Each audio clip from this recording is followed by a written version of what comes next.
Lord Russell, what is philosophy? Well, that's a very controversial question. I think no two philosophers will give you the same answer. 20세기 최고의 지성 버트런드 러셀. 그는 99년의 일생 동안 끊임없이 사랑을 갈망하고 지식을 탐구했으며 인류를 사랑했던 상남자였습니다. 오늘 나갈 내용 잠시 보여드릴게요. 예고편. 사랑에 대한 갈망, 지식에 대한 탐구, 인류의 고통에 대한 연민. 지금부터 스타트합니다.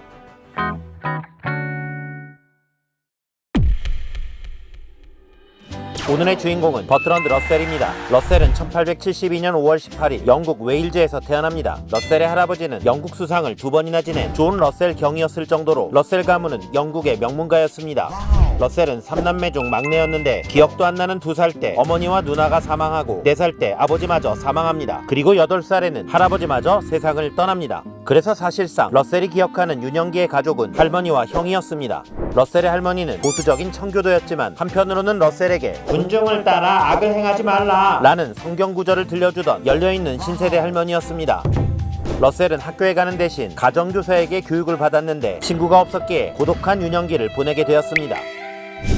훗날 그는 어린 시절 내게 가장 중요한 시간은 혼자 정원에서 고독과 싸우는 시간이었다 라고 회고합니다. 고독은 사랑에 대한 갈망으로, 갈망은 욕망으로 바뀌어 14살에는 하녀를 유혹하기도 했습니다. 또한 99년의 일생 동안 4번을 결혼했으며 다수의 여성과 사랑을 나누었습니다.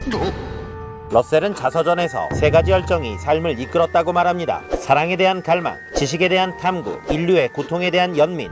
우리의 의식이 끝자락을 넘어 자비찬 죽음의 심연에 다다를 때 사랑은 우리를 심연에서 구출해주며 누군가와 사랑으로 결합될 때 성자들이 상상해온 천국의 축소판을 볼 수 있었다. 평생 사랑을 갈망했던, 아니 사랑에 솔직했던 러셀. 그에게는 또 하나의 열정이 기다리고 있었습니다.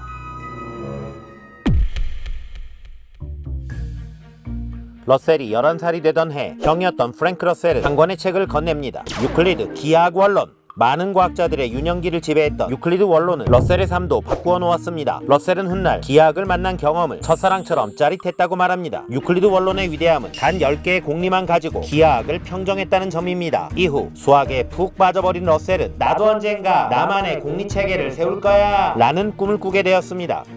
1890년 19살의 러셀은 영국 최고의 명문 캠브리지 트리니티 대학에 장학생으로 입학합니다. 그를 심사했던 교수는 미래의 동업자이자 위대한 수학자 화이트헤드였습니다.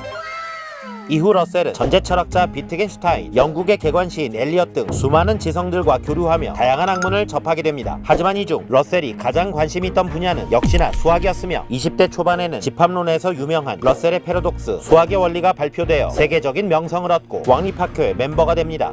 30살 즈음에는 스승 화이트헤드와 3년간 공동 저술한 야심작 수학원리 3권을 집필하였으며 이를 캠브리지 출판부에 제안합니다. 좋은 것 같긴 한데 아무도 이해할 수 없을 것 같아요.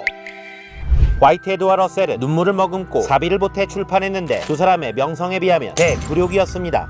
하지만 훗날 이 책은 기호논리학과 분석철학의 공리체계를 세우게 되었으며 수학을 논리학으로 귀속시켰습니다. 이후 수학이 조금 물렸는지 러셀의 연구는 철학과 역사, 정치, 사회학 쪽으로 발전했으며 서양 철학사, 행복의 정복, 정신의 분석, 결혼과 성, 게으름에 대한 찬양 등 40여 권의 책을 집필하며 잉크가 마르지 않는 삶을 살았습니다. 1950년 러셀은 이를 인정받아 노벨 문학상을 수상하는 기염을 토했으며 세계는 문이과 통합형 지식인 러셀을 찬양하게 되었습니다.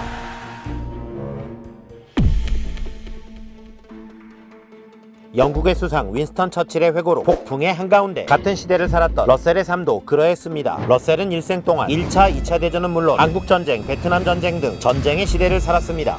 1차 대전 당시 러셀은 미친 전쟁이라고 비난했고 징병을 반대하다가 6개월간 투옥됩니다. 심지어 독일 잠수함에 암호를 흘릴 수 있는 위험인물로 지목되어 해변가 접근 금지령을 받기도 합니다. 2차 대전 당시 러셀은 사회주의자였지만 반인륜적인 나치를 트랙이라고 비판하며 연합군을 지지합니다. 자유세력은 러셀을 정치수단으로 활용했고 방송에서 재치있는 입담으로 유명세를 타면서 그의 한마디는 핵정치인 이상의 힘을 갖게 되었습니다. 하지만 러셀은 권력에 탑승하지 않는 진실한 영혼이었습니다. 자유진영의 핵정책에 반대하다가 1962년 아마 유명인 중 거의 최고령인 91세에 또다시 투옥됩니다. 이후 베트남 전쟁을 강력하게 반대하며 집필 활동을 하다가 1970년 99세의 나이로 세상을 떠납니다.